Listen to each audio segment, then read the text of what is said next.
Close your mouth, Kate. You're catching flies. That's something I heard a fair bit growing up. And I've just realised driving my car down to Erddig, which is a beautiful place for a walk with Belle this morning, that I was breathing and I thought, in through the nose, out through the mouth. But my mouth was open and I was like, in through the nose, out through the mouth. And I suddenly realised that you don't have to close your mouth to breathe in through your nose.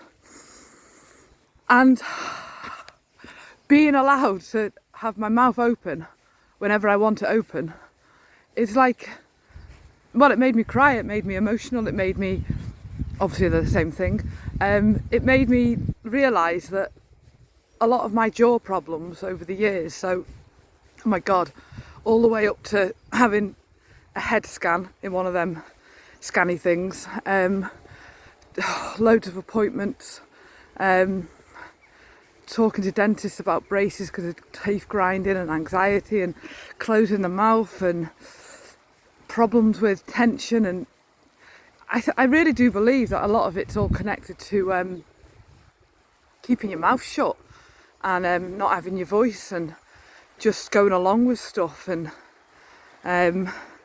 being in an environment growing up and potentially when you're a very, very small child are being, you know, shouting and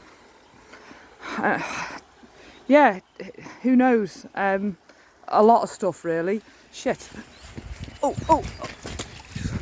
And I just thought it was really important for my YouTube channel, because all I do is I sing and I write songs, and if I don't get my breath work right and I don't get my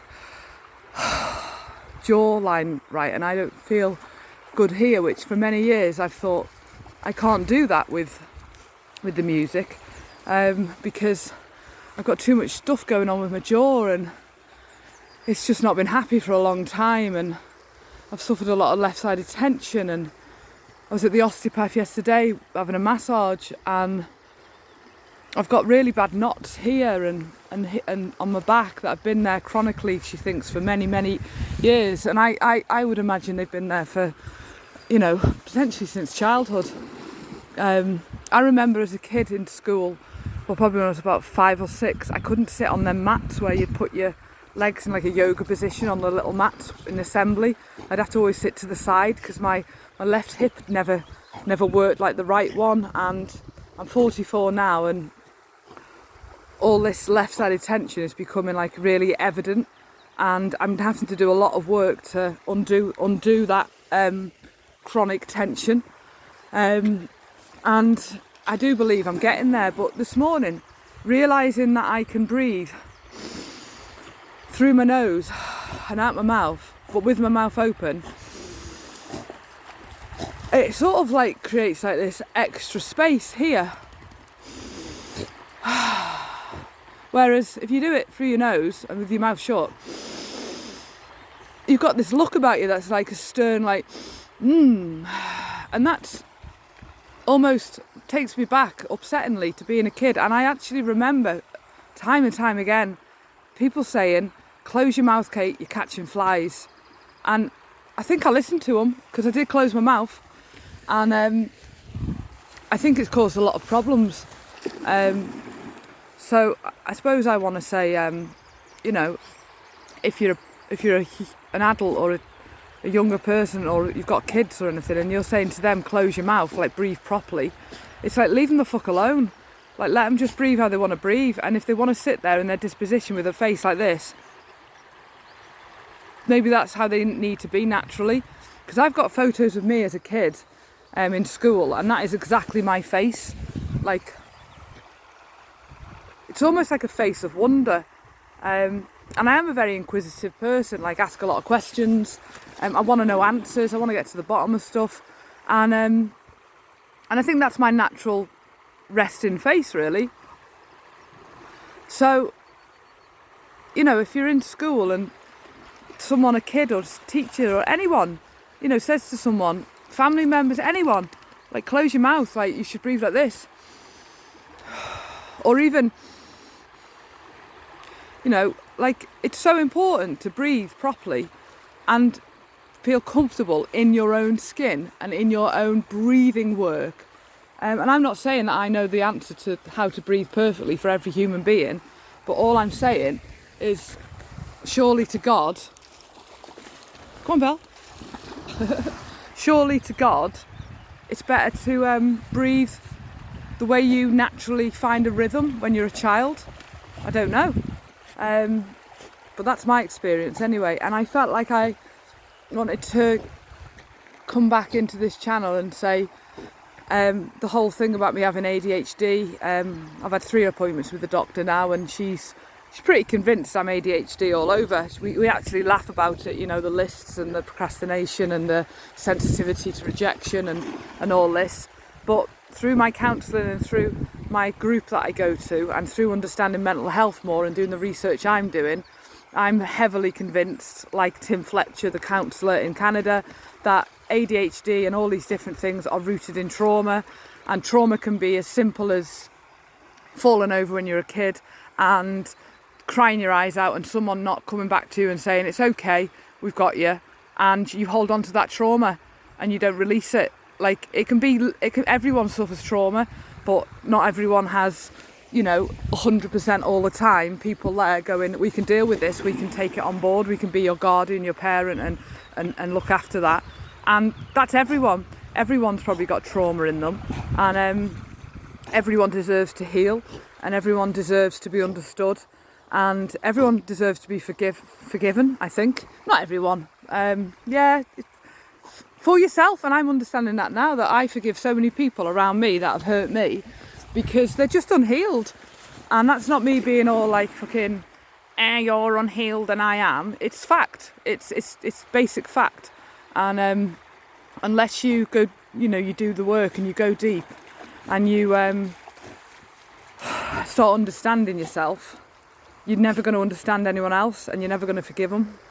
And yeah, it's that same repetition of my last video really, which is saying, you know, I only want to be around people who are interested in healing. Yeah, that's it. Same thing again really comes out.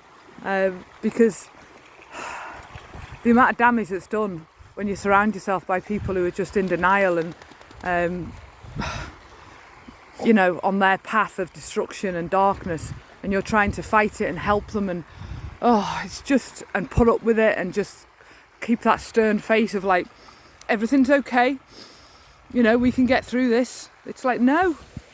I went to a funeral once and I started crying and someone said to me, don't cry, Kate. It's like, what the fuck? Don't cry at a funeral? Like, I don't want to be around that anymore. Well, I'm not around it, and that's the beauty. I'm around people who understand me and who love me for who I am. And all them songs that I've done over the last 20 years make so much sense, and they came from such a place of pain, and it was my only method of self-therapy. Like, I didn't know about journaling, I didn't have a counsellor, I didn't have a doctor who was understanding and who would sit there and just talk with me. They just, you know, you've got anxiety disorder, let's give you this citalopram. Okay, 8 years later, it's not fucking working. You know, I mean, the amount of years wasted in people's lives because they don't realise that they've just got so much shit in them that needs to be unleashed. And I just hope, again, this video reaches someone and hits a point in them that makes them go, do you know what? Yeah, I have got things locked up in me, and maybe this physical, good girl, Belle. Maybe this physical problems that I've got could be linked to trauma and blockages and all this stuff. And it's a bloody interesting journey when you go on it. Come on then, Belle, let's go. So, come on, Belle. Hey, come on. Come on, let's go. Come on. Come on, let's go. So yeah, it's just, this is a good day for me because I woke up this morning and I had to face a few things, and I did that, and read a few quotes which made me cry, and then I just thought, and it was inspired by a lady yesterday who said to me, do you want to meet me in Erddig in half an hour? Do you want to come for a walk? I'm leaving in half an hour. And I was like, oh, I can't because I'm doing this. And then this morning I just thought, Kate, get up, go for a shower, give the dog a tablet, go for a walk, get out, go, go, go. And I just gave myself them 3 plans, you know? It was like, get up, give the dog a tablet, get in the shower and go. And that's all I did, and I'm out now. And by doing that and having that freedom and that space in my head, I was in the car and I just realised about my breathing, and I thought, why the fuck have I got to keep my mouth shut? And that's got a deeper meaning to it, I think. You know, why do we have to keep our mouth shut and stay silent on things? And I have kept it silent for so many years about some people, and they have just wanted to just keep hurting me from the peripheral, and it's not healthy to just keep your mouth shut and think that, you know, let these people just keep bullying you and keep thinking that you're the problem. And it's like, I'm not the problem. I'm the fucking light that's trying to sort everything out, like I always have been all my life. But now I want to reach them people from a distance and keep saying, I forgive everything, I understand everything, I just want you to heal as well, and my door is always open. So yeah, there's my update. This is Erddig, this is where me and Belle are. Go down to our little river spot. She loves it here. So happy Tuesday. Bye bye.